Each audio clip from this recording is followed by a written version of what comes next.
हर रोज एक नई कहानी देखने के लिए चैनल को सब्सक्राइब करें और बेल आइकन दबाना ना भूलें। पूनम और कोयल दोनों जुड़वा बहनें थी, लेकिन दोनों में जमीन आसमान का अंतर था।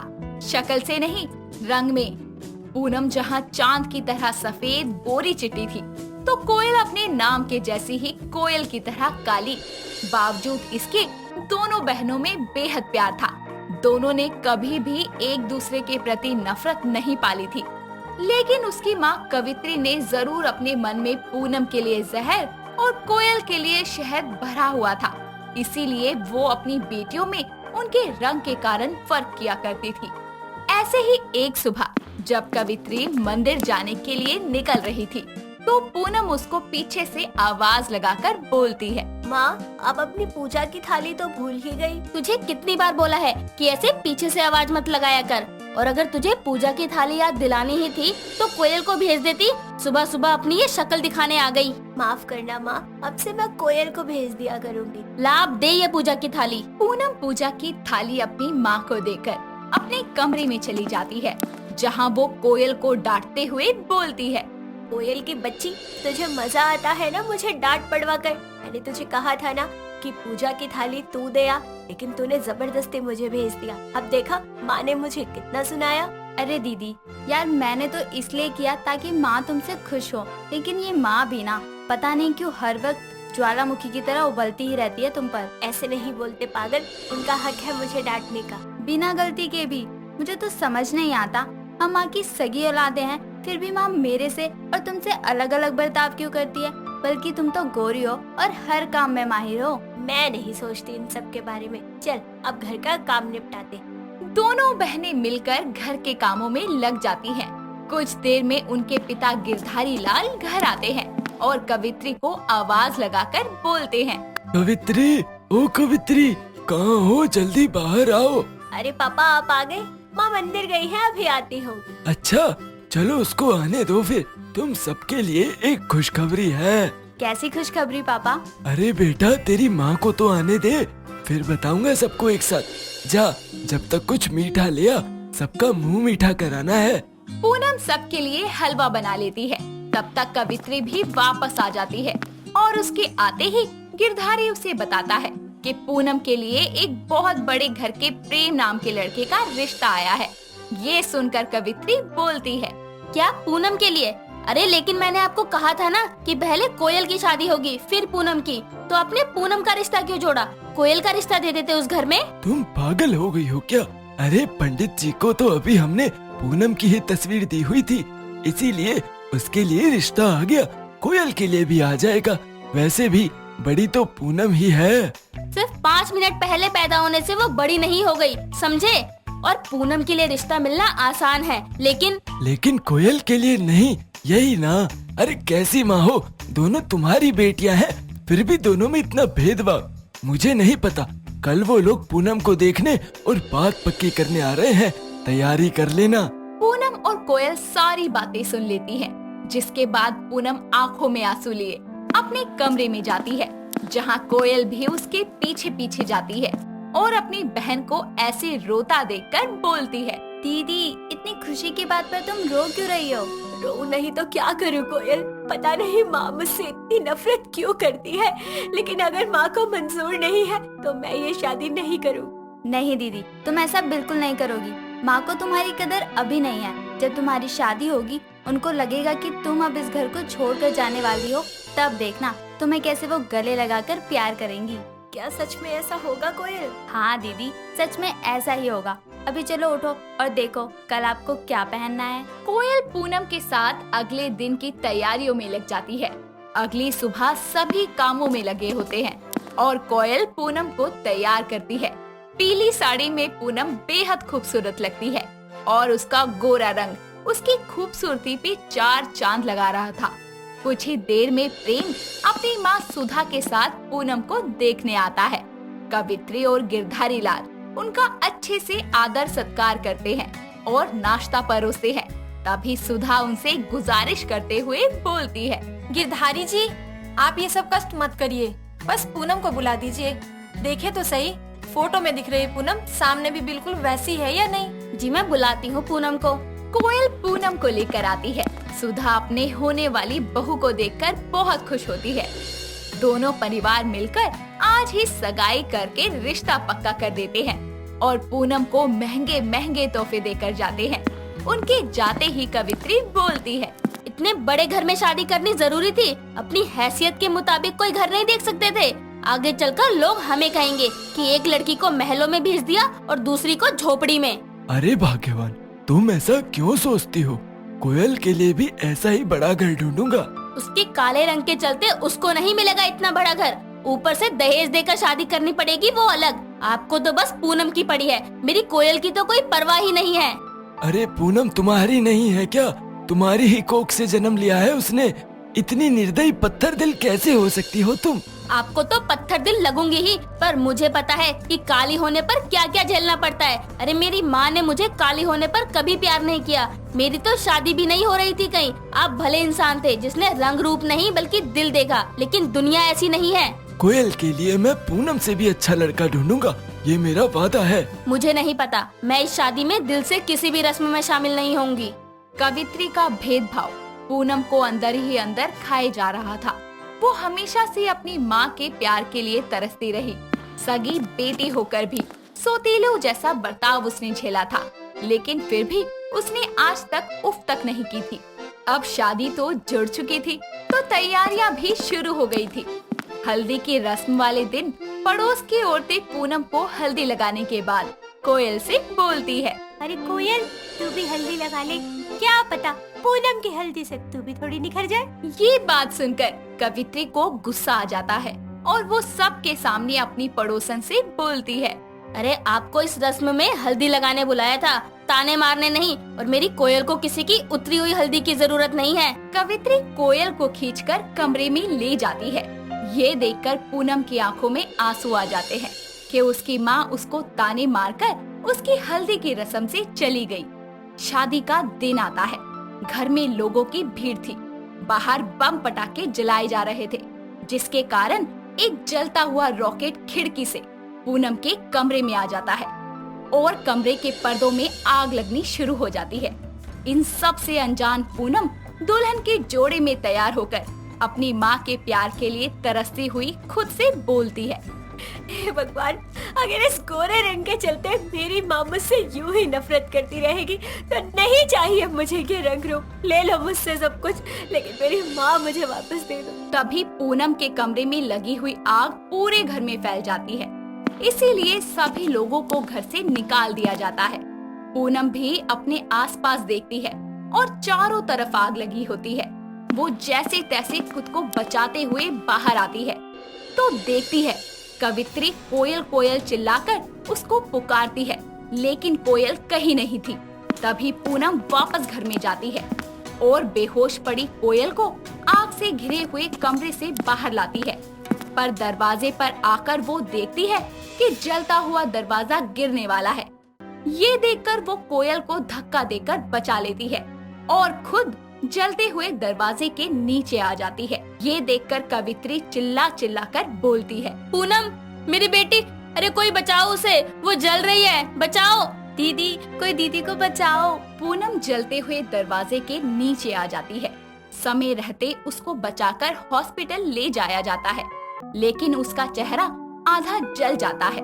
ये खबर जब प्रेम के घर पता चलती है तो वो लोग सीधा हॉस्पिटल आते हैं और वहाँ सुधा गिरधारी लाल और कवित्री से बोलती है, देखिए, पूनम के साथ जो हुआ उसका हमें अफसोस है, पर शादी की सारी तैयारियां हो चुकी हैं, लेकिन पूनम का आधा चेहरा जल चुका है। इसलिए हम पूनम की जगह आपकी दूसरी बेटी कोयल का हाथ मांगना चाहते हैं। आप ये कैसी बात कर रही हैं? प्रेम जी का रिश्ता पूनम से तय हुआ था।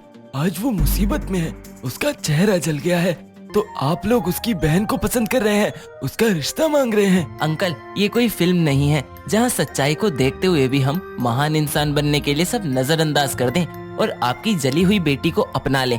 अरे उसको क्या जरूरत थी वापस से आग में जाने की? अच्छी खासी बच के तो बाहर आ गई थी, ये भी नहीं सोचा जलवल गई तो पूरी जिंदगी घर बैठे रहना पड़ेगा। कवित्री प्रेम को एक जोरदार थप्पड़ लगाकर बोलती है, चुप, एकदम चुप। खबरदार मेरी बेटी के खिलाफ एक शब्द भी बोला तो, अरे तुझ जैसे इंसान के हाथ में मैं अपनी किसी भी बेटी का रिश्ता ना दूं। अच्छा है इस हादसे से तुम लोगों की असलियत सामने आ गई। वरना मेरी पूनम पूरी जिंदगी के लिए इस दलदल में फंस जाती, चाहे उसको घर बिठाना पड़े पूरी जिंदगी, लेकिन अब तुमसे शादी नहीं होने दूंगी। इतनी बेइज्जती होने के बाद प्रेम और उसकी माँ को खाली हाथ ही वहाँ से लौटना पड़ता है। लेकिन उनके जाने के बाद गिरधारी लाल कवित्री से बोलता है, देख लिया, आज तुम्हारी एक बेटी को बचाने के लिए दूसरी ने अपनी जिंदगी तो दांव पे लगाई ही, साथ ही अपनी खूबसूरती को भी उसके लिए कुर्बान कर दिया। अब तुम खुश रहना, क्योंकि शायद कोयल की शादी अब हो जाए, लेकिन पूनम की नहीं होगी। मुझे माफ कर दो जी, मुझे माफ कर दो। एक माँ की बद्दुआ ही अपनी बेटी की सारी खुशियाँ खा गई। मैं कैसे इतनी अंधी हो गई। मेरी पूनम ने अपनी बहन के लिए अपनी खुशियाँ और चेहरा सब कुछ कुर्बान कर दिया। माँ, आपको यह एहसास हो गया है तो अब आपसे विनती है कि दीदी को कभी भी परायों की तरह ट्रीट मत करना। अरे गोरा काला सिर्फ रंग होता है। दीदी ने कभी खुद गोरे होने पर गुमान नहीं किया, न मुझे काला होने पर नीचा दिखाया। वो हमेशा बस आपके प्यार के लिए तरसती रही। हाँ मेरी बच्ची, मैं पूनम की गुनहगार हूँ और अब चाहे पूरी जिंदगी मुझे अपनी बेटियों को घर में क्यों ना रखना पड़े, लेकिन दोनों की शादी करूंगी तो एक साथ, वरना दोनों घर में रहेंगी। मेरी बेटियों की खुशी से बढ़कर मुझे कुछ नहीं प्यारा। कवित्री को देर से समझ आता है कि काला गोरा तो बस एक रंग है और उस आधार पर अपने बच्चों से भेदभाव करना गलत है। कुछ समय में पूनम ठीक तो हो जाती है, लेकिन जले के निशान उसके चेहरे पर हमेशा के लिए रह जाते हैं। पर उसको इस चीज का बिल्कुल मलाल नहीं होता, क्योंकि उसको उसकी माँ का प्यार मिल जाता है, जो उसके लिए चेहरे की खूबसूरती से कई ज्यादा मायने रखता था। साथ ही कुछ समय बाद दोनों बहनों के लिए एक ही घर के दो अच्छे लड़कों का रिश्ता आता है, जो उनको उनके गुणों के आधार पर पसंद करते हैं, ना कि उनके रंग और उनकी बाहरी खूबसूरती के आधार पर। इसीलिए सभी को दिल से एक जैसा सम्मान देना चाहिए, चाहे वो गोरा हो या काला। स्वाति एक बहुत ही सुंदर और पढ़ाई में होशियार लड़की थी। उसके परिवार वाले काफी अमीर थे और उसे बाहर का खाना खाने की लत थी, जिसके चलते उसके शरीर का फैट बहुत ही ज्यादा बढ़ गया था और उसकी तौंद निकल गई थी। उसकी माँ नीलू और पिता प्रीतम इस बात को लेकर काफी ज्यादा परेशान रहा करते थे कि उसकी तौंद के चलते उसकी शादी कैसे होगी। ऐसे ही एक दिन, अजय सुनिए, देखिए ना, हमारी इस मोटो की तौंद दिन पर दिन बढ़ती ही जा रही है। हाँ तो क्या हुआ, हम इसकी शादी भी एक तोंदूमल से करा देंगे, ठीक है? क्या मेरी शादी किसी तोंदूमल से? नहीं नहीं, कभी नहीं। हाँ नहीं तो क्या, तेरे पापा कुछ गलत थोड़ी बोल रहे हैं। वैसे भी तू अपनी तौंद का कुछ नहीं करेगी। कौन सा कोई लड़का तुझसे शादी कर लेगा? नहीं नहीं माँ, मैं कुछ भी करूँगी अपनी तौंद कम करने के लिए, लेकिन मेरी शादी किसी तोंदूमल से मत कराना। उसके माता पिता जोर जोर से हंसने लगते हैं और उसके पिता कहते हैं, ठीक है नहीं करेंगे, लेकिन तुझे भी रोज उठकर दौड़ मारनी होगी और एक्सरसाइज भी करनी होगी। स्वाति अपने माता पिता की बात मान जाती है और रोजाना रनिंग और एक्सरसाइज करना शुरू कर देती है और कुछ ही दिनों में उसकी तौंद थोड़ी कम हो जाती है। ऐसे ही एक दिन उसके कॉलेज में ध्रुव नाम का एक नया हॉट सा लड़का आता है, जिसकी काफी अच्छी बॉडी होती है। सभी लड़कियां पहले ही दिन उसकी फैन बन जाती हैं और उसकी लुक्स पर मर बिटती हैं। वहीं स्वाति भी उसे अपना दिल दे बैठती है। वो उसे अपनी दोस्त नेहा के साथ हर जगह फॉलो करने लगती है, लेकिन कैंटीन में ध्रुव को इस बारे में पता लग जाता है और वो उसके पास बात करने के लिए आता है। आप दोनों मुझे फॉलो क्यों कर रही हैं? अगर मुझसे बात ही करनी है तो सीधे आकर भी तो कर सकती हो ना। वो दरअसल बात ये है कि कॉलेज में और भी लड़कियां हैं जो तुम्हारे पीछे पड़ी हैं और सीनियर्स ने तो साफ मना किया है कि तुमसे बात ना करें। पर अगर तुम खुद आकर हमसे बात करोगे तो हम बात कर सकते हैं। वैसे ये मेरा नंबर है, you can call me and we can go somewhere if you want. कुछ ही दिनों में वो दोनों काफी अच्छे दोस्त बन जाते हैं। वो अलग अलग जगह घूमने जाते धीरे धीरे उन लोगों की बीच की नजदीकियां ज्यादा बढ़ जाती हैं और वो एक दूसरे से प्यार करने लगते हैं। ऐसे ही एक दिन कॉलेज में करण नाम का एक मोटा सा लड़का स्वाति को प्रपोज करने उसके पास आता है। वो स्वाति, मैं आज तुमसे कुछ कहना चाहता हूँ। हाँ बोलो करण, क्या चाहते हो? वो मैं तुमसे कॉलेज के पहले दिन से ही बहुत प्यार करता हूँ। प्यार? वो भी तुमसे? अरे तुम्हें क्या लगा मैं तुम्हारा ऑफर एक्सेप्ट करके तुम्हें अपना बॉयफ्रेंड बना लूंगी? हाँ, तभी वहाँ ध्रुव चलकर आता है। देखो करण, ये है मेरा बॉयफ्रेंड ध्रुव। तुम्हें क्या लगा था कि मैं तुम्हें डेट करूंगी? चलो निकलो अब यहाँ से। सभी लोग करण पर बहुत ज्यादा हंसते हैं। वो वहाँ से मुंह छुपाकर रोता हुआ चला जाता है और इस हादसे के बाद वो कॉलेज भी छोड़ देता है। कुछ महीने ऐसे ही बीत जाते हैं। एक दिन स्वाति ध्रुव को किसी और लड़की को किस करते हुए देख लेती है। वो गुस्से से उसके पास जाती है और उससे कहती है, ध्रुव, ये तुम क्या कह रहे हो? क्या है? क्यों चिल्ला रही हो? ऐसा क्या कर दिया मैंने? क्या कर दिया मैंने? ध्रुव, मैं तुम्हारी गर्लफ्रेंड हूँ ना, और मेरे होते हुए तुम किसी और लड़के को किस कर रहे हो? तू? और वो भी मेरी गर्लफ्रेंड? अबे पहले खुद को देख और फिर मुझे। मैं तेरी जैसी तोंदल को डेट करूंगा? छी, मेरे इतने बुरे दिन भी नहीं आए। तो फिर आज तक जो तुमने मेरे साथ किया वो क्या था? वो? अरे वो तो मेरा बस टाइम पास था, ताकि तू बस मेरे ऊपर खर्चा करती रहे, समझी? वो वहाँ से भागकर सीधे अपने घर आ जाती है और सुबह सुबह कर रोने लग जाती है। ऐसे ही कुछ साल बीत जाते हैं, मगर स्वाति अपने पहले प्यार को नहीं भुला पाती, जिसके दर्द में वो और भी ज्यादा मोटी होती जाती है। ऐसे ही एक दिन उसकी दोस्त नेहा उससे मिलने आती है।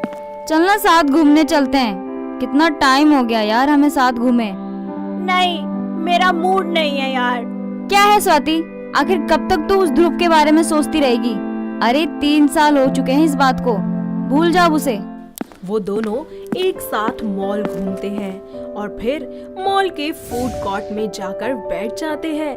तभी वो दोनों देखती हैं कि उनके साथ वाली टेबल पर करण बैठा है। वो दोनों उसे देखकर चौंक जाती हैं, क्योंकि करण पहले की तरह अब मोटा और भद्दा नहीं होता, बल्कि अब वो एक अच्छे खासे तंदुरुस्त शरीर का मालिक होता है। वो दोनों उसके पास जाकर कहती है, स्वाति देख, ये तो वही है ना करण जो अपने कॉलेज में पढ़ता था। देख यार कितना हॉट बन गया है अब तो। हाँ नेहा, ये तो वही है। तुझे पता है इसने कॉलेज क्यों छोड़ा था? क्यों? क्योंकि 3 साल पहले इसने मुझे प्रपोज किया था, पर मैंने इसके सबके सामने बेइज्जती कर दी। क्या? तूने इसकी बेइज्जती की थी? पर क्यों? क्योंकि उस वक्त मेरी आंखों पर ध्रुव के प्यार की पट्टी बंधी थी। तो आज अच्छा मौका है स्वाति, तू एक काम कर, इसके पास जा और इससे माफी मांग। पर वर कुछ नहीं, तू जा उसके पास। स्वाति उठकर उसके पास जाती है। हाय करण। ओह हाय स्वाति, कैसी हो तुम और खड़ी क्यों हो? Thank you. वैसे मैं ठीक हूँ, तुम बताओ? तुमने तो यार अच्छी खासी बॉडी बना ली अब। अरे हाँ भाई, क्योंकि तुमने तो मेरी तोंद और मोटापे का इतना मजाक उड़ाया था, तो बस उसी दिन से मैंने सोच लिया कि अब मुझे फिट होना है। और आज इतने सालों की मेहनत के बाद मैं आज एक फिटनेस मॉडल हूँ, वो भी सिर्फ तुम्हारी वजह से। देखो करण, मैं आज तुमसे माफी मांगने आई हूँ। जो भी मैंने तुम्हारे साथ उस दिन कॉलेज में किया, उसके लिए आई एम रियली सॉरी। तुम्हें पता है उसके कुछ दिनों बाद ही ध्रुव ने मुझे धोखा दे दिया और सबके सामने मेरी बेइज्जती कर मुझे छोड़ के चला गया। स्वाति रो मत। देखो यार, बुरा लगता है जब कोई सबके सामने तुम्हारी बेइज्जती करे, लेकिन ये हमारे ऊपर होता है कि हम उसे कैसे लेते हैं। हाँ, और अपनी सफलता से उसे पलटकर जवाब भी दे सकते हैं। अब तुम रोना बंद करो और हंस दो, क्योंकि तुम पहले हंसती हुई अच्छी लगती थी और तुम्हारी हंसी ही तो मेरा दिल ले गई थी। करण की बातें सुनकर वो दोनों हंसने लगती हैं और उनका बातों का सिलसिला चलता ही रहता है। साथ ही वो दोनों एक बार फिर से अच्छे दोस्त बन जाते हैं। धीरे धीरे स्वाति और करण की नजदीकियां बढ़ जाती हैं। उन्हें एक दूसरे से प्यार हो जाता है और वो दोनों शादी करने का फैसला लेते हैं। वो अपने घर वालों को एक दूसरे के बारे में सब सच बता देते हैं और उनके घर वाले शादी के लिए मान जाते हैं। कुछ ही दिनों बाद उनकी शादी का दिन आता है। करण के रिश्तेदार स्वाति के शरीर की तोंद देखकर उसकी सास मीना से तरह तरह की बातें करते हैं। हाय मीना, देख तो इस लड़की की तोंद। हाय, शक्ल से ज्यादा तो इसकी तोंद दिख रही है। अरे चुप करो तुम सब। अरे जब मेरे को कोई दिक्कत नहीं है तो तुम लोगों के पेट में क्यों मरोड़े उठ रहे हैं? अरे मेरा बेटा खुश है उसके साथ। और वैसे भी तुम लोग जरा अपनी तोंद तो देख लो। अगर एक कप चाय रख दूं ना तो एकदम फिट बैठ जाएगी। आए बड़े बोलने वाले। मीना की बातें सुनकर उन सभी के मुंह बंद हो जाते हैं। उसके बाद उन दोनों की शादी बड़ी धूमधाम से होती है। मीना अपनी बहू का गृह प्रवेश करवाती है। स्वाति इतना अच्छा पति और सास पाकर अपने जिंदगी में बहुत खुश होती है और आगे बढ़ जाती है। दोस्तों, अगर आपको ये कहानी पसंद आई तो इसे लाइक करें, शेयर करें और कमेंट करके बताएं कि कहानी में आपको सबसे अच्छा क्या लगा।